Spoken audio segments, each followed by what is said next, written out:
but it's my great pleasure to introduce our speaker, Donna Nevel. She's a community psychologist, educator, and founding member of the Facing the Nakba Project, Jews Say No, and the Network Against Islamophobia. She's also co-founder of Jews for Racial and Economic Justice, and currently a founding member and co-director of the Research and Education Center, Parsho.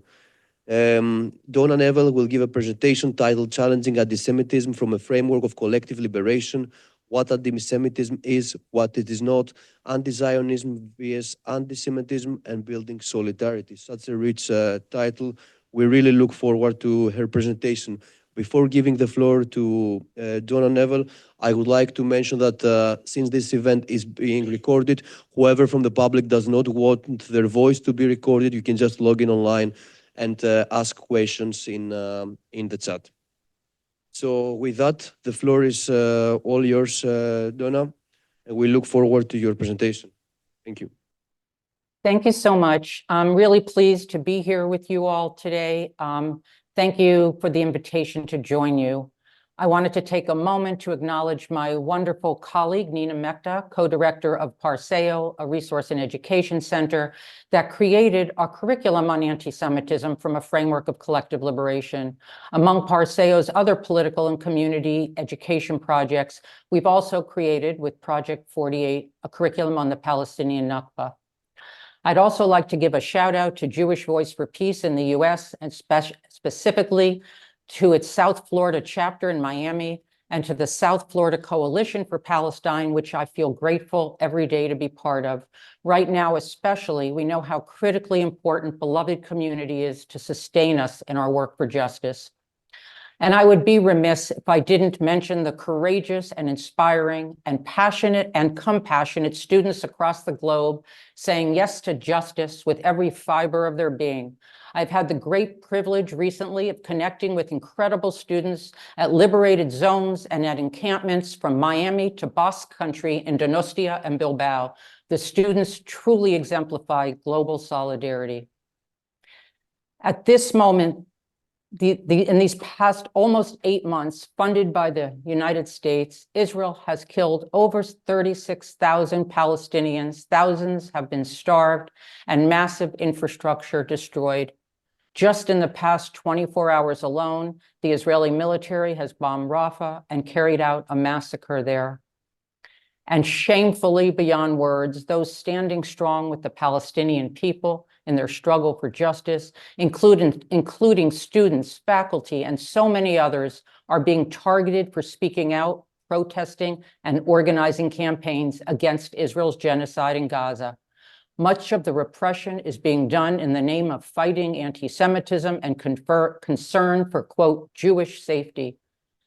Yet we know that this violent repression is not about anti-Semitism, but is an agenda devoted to destroying the movement for Palestinian justice, as well as supporting Israel's action in Gaza and US imperial interests.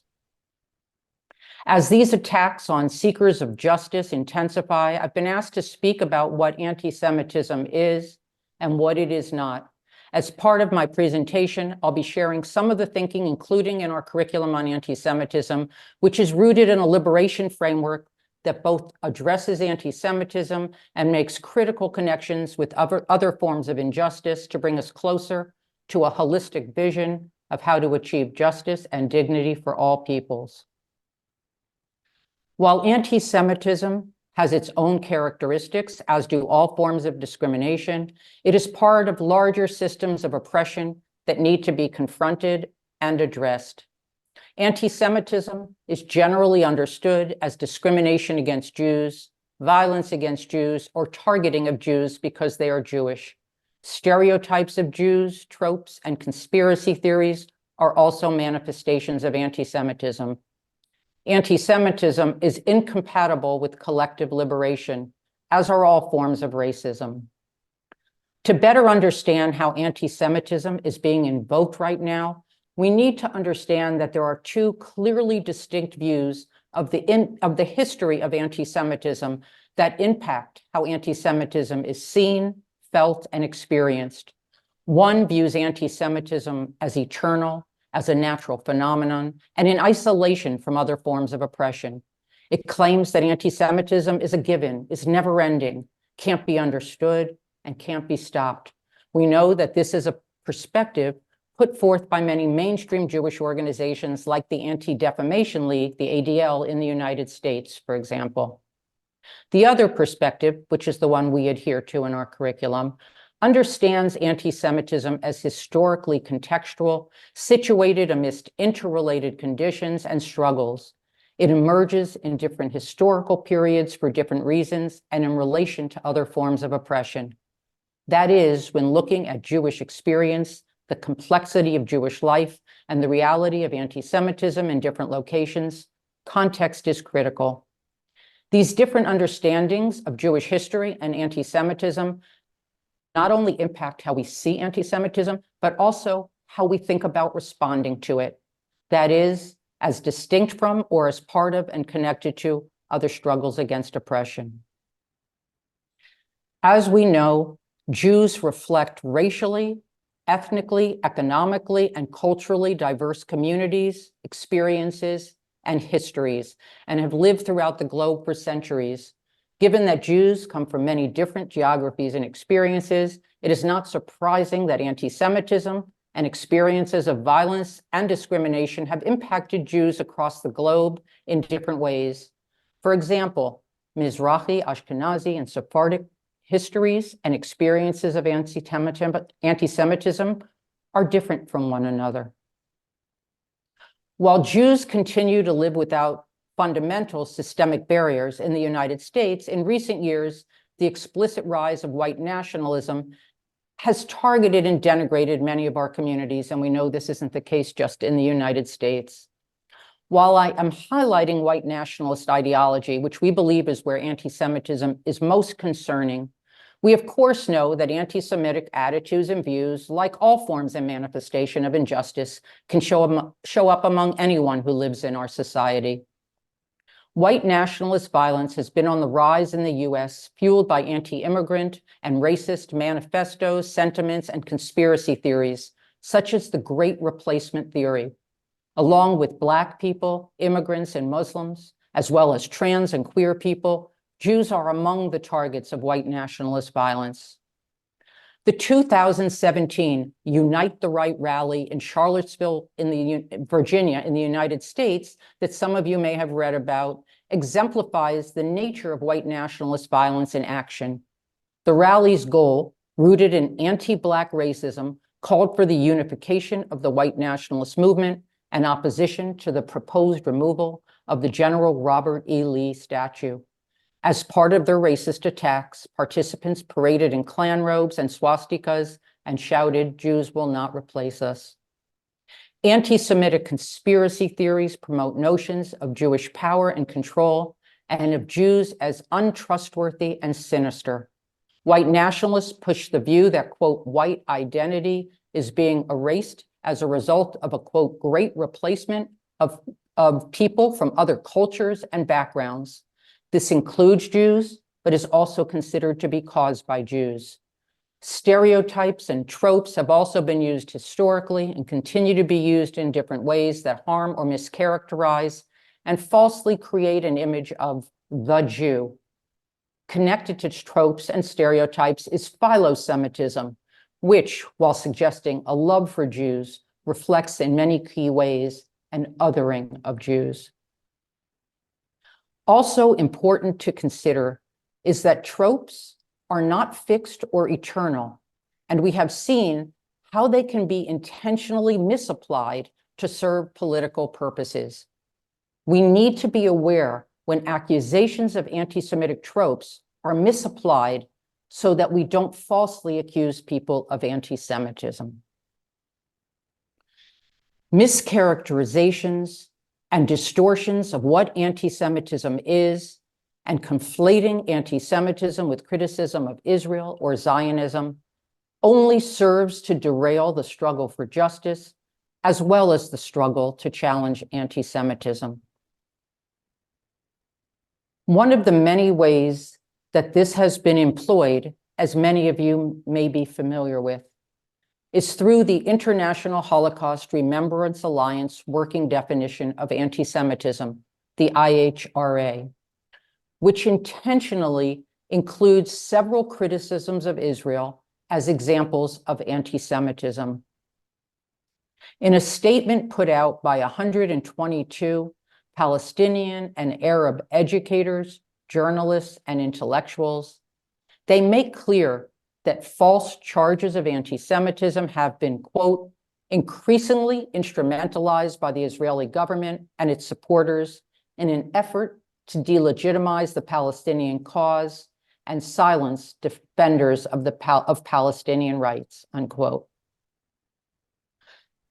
The IHRA is being pushed and adopted more and more by universities, governments, and others whose intentions are to silence calls for justice, and as we see at this very moment, calls to end genocide. Charges of anti-Semitism are also wielded even without using IRA, like accusations against students protesting at campuses across the globe, anti-Zionist student organizations being accused of anti-Semitism, including the organization I'm part of, Jewish Voice for Peace, and banned because of their positions on Palestine, and many, many other attacks on activists and on educators. The Palestinian-led movement for justice makes clear repeatedly that it strongly opposes all forms of racism, which very much includes anti-Semitism. Of course, someone who says they're pro-Palestine, or frankly, someone who says they're pro-anything, can say something anti-Semitic. And those statements or acts, along with all other manifestations of racism, must be and are condemned when they arise. We also know that the misapplication of what anti-Semitism is requires us to look more carefully at the data on anti-Semitism. When an organization, again, like the Anti-Defamation League, falsely considers criticism of Israel as anti-Semitism in its data, the results will necessarily be skewed and inaccurate. So when looking at data, it's crucial to understand the source, who's creating the data, for whom, and to what end.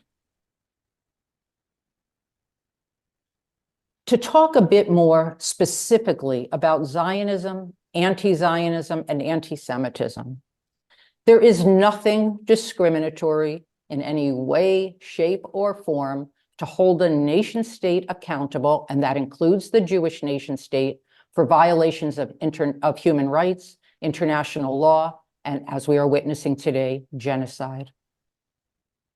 It's essential to be clear about what anti-Zionism is, to be able to understand why the framing of anti-Zionism as anti-Semitism is false and dangerous. A few brief words about Zionism. Zionism is the primary ideology that drove the establishment of a Jewish nation state in the land of historic Palestine. Zionism began in the late 19th century, along with the general rise of nationalist movements and nation-state political forms.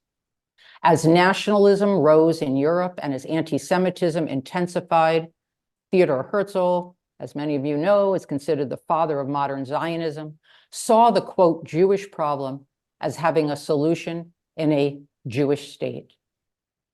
While there have been many different understandings and strands of Zionism, including a perspective that Zionism didn't require being actualized in Palestine, the overarching political ideology and reality of Zionism resulted in the establishment of a Jewish majority nation state, a settler colonialist state that privileges Jews in all spheres of life in the land of historic Palestine. Prior to and during 1948, as part of the Zionist movement's process of colonizing Palestine and creating Israel, 750,000 indigenous Palestinians living in Palestine were deliberately and intentionally, and the word intentional is important here, were expelled from their land and their homes. This is known as the Nakba, catastrophe in Arabic, which continues to this very day. That is, what we are seeing today is being carried out in the name of Zionism. Anti-Zionism is an ideology opposing the political ideology of Zionism that resulted in the creation of a Jewish supremacist nation-state in Palestine, and again, in the expulsion of 750,000 indigenous Palestinians from their lands and their home, and as we know, continues to this very moment. A Jewish majority state was created in Palestine because the Zionist movement reduced through a variety of means the numbers of the indigenous Palestinian people living there. Despite propaganda to the contrary, Israel was not a land without a people for a people without a land. And despite other propaganda claiming that Palestinians left on their own accord or because they were instructed to do so by their leaders, of the 530 villages and cities that were destroyed during the Nakba, the great majority were a result of military assaults and expulsion by Jewish Zionist forces. So anti-Zionists support the Palestinian-led movement for liberation and justice for the Palestinian people, including their right to live as equal citizens and to return to their homes and land. This is a beautiful, affirming ideology. It is not against anyone, but for equal rights for all. It shouldn't need saying, but I'll say it anyhow because I think it's so true. There cannot ever be self-determination for one people at the expense of another people. So I wanted to address briefly issues that have come up on campuses about notions of comfort and safety. When someone says they feel discomfort or unsafe when they are confronted with opposition to Zionism or Israel's policies, we need to be very clear that what they are responding to is a political perspective. And it's not because what's being said is anti-Semitic or directed at a person because they are Jewish. In other words, someone may feel uncomfortable with a particular political position, but that is very different from being unsafe. We also can be sensitive to someone's feelings and try to engage with them, while at the same time be extremely careful that we're not crowding out, demonizing, or devaluing the Palestinian message or experience, or falsely calling that message, which reflects a commitment to rights, to liberation, and to justice, as anti-Semitic. So before closing, I'd like to share just some of the principles that ground our work against anti-Semitism and for collective liberation. Create communities that sustain us and are accessible to all, truly accessible to all. Envision and imagine together. Think about who's in the room from the very beginning, whose voices are elevated, whose voices may be marginalized. Build long-term, sustained relationships. Think well beyond one action together. Engage in education, reflection, and learning together. I can't stress enough the importance of community and political education to deepen our understanding, our analysis, and our organizing. All of these principles and more lift up our different communities and strengthen our ability to join together in our organizing and work rooted in mutual solidarities. And again, these are not movements operating in silos, but are deeply interconnected in our collective struggles for justice. And we are seeing this more and more today. And there is no doubt that the global organizing and the solidarities that we are seeing today and that are taking place across the globe will continue until justice prevails. Thank you.